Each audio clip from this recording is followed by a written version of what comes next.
Okay, so today we are removing and replacing the tire. And the first step I'm doing here is removing the valve from the valve stem.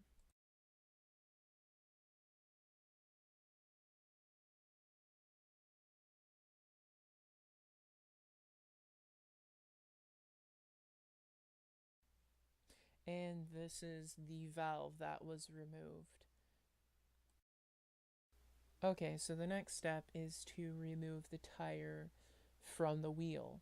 So this is the machine that would be used to remove it. It's hydraulic and it removes the tire from the wheel.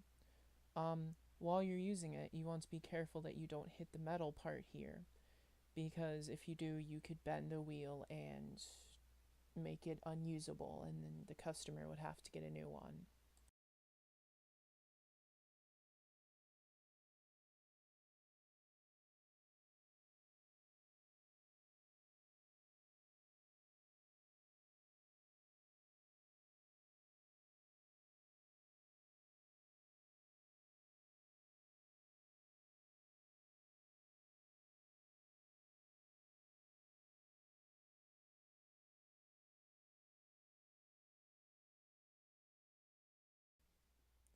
Okay, so what you want to do is you want to take this, it's called the duckbill, or that's what we call it in the shop, and you want to make sure you push it down and touch the rim with it. And what you do is you take this, the tire horn, and you want to wedge the tire up over the duckbill so you can pry it off with the machine. And so you just pop it on over just like that. And you want to make sure before you do this that the valve stem right here is in front of the duckbill, because as you rotate it around, you could smack it and it could break. And if you break it, then it has to be replaced, and the customer didn't break it. So,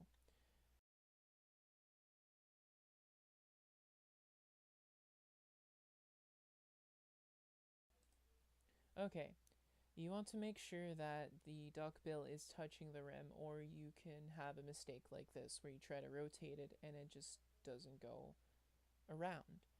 Um, it's pretty simple. If you make a mistake, just rotate it back and do it again. Everybody makes mistakes, so if you do this and it happens to you, don't feel bad. Nobody's perfect.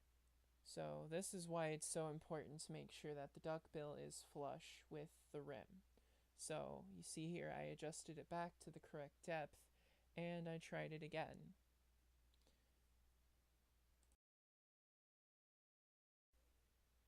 And as you see here, you want to make sure the rubber part is above that, and so that way as it goes around, it'll pull the tire off.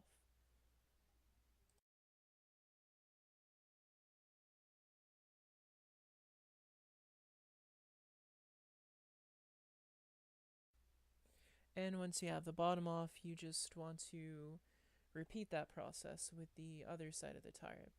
Don't forget to rotate it back so you don't break the valve, and do it again.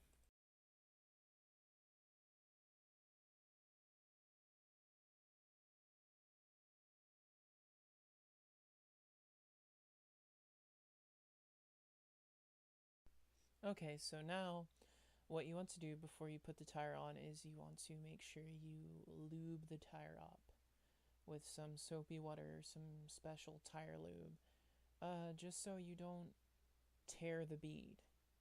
Because if you tear the bead, the tire won't seal and you basically just wasted a tire. It doesn't take too long to lube it up, but it's important. And the next step, you could just manhandle it on, or you could use the tire horn like I did. But sometimes you can get it on, and some people like to struggle with it.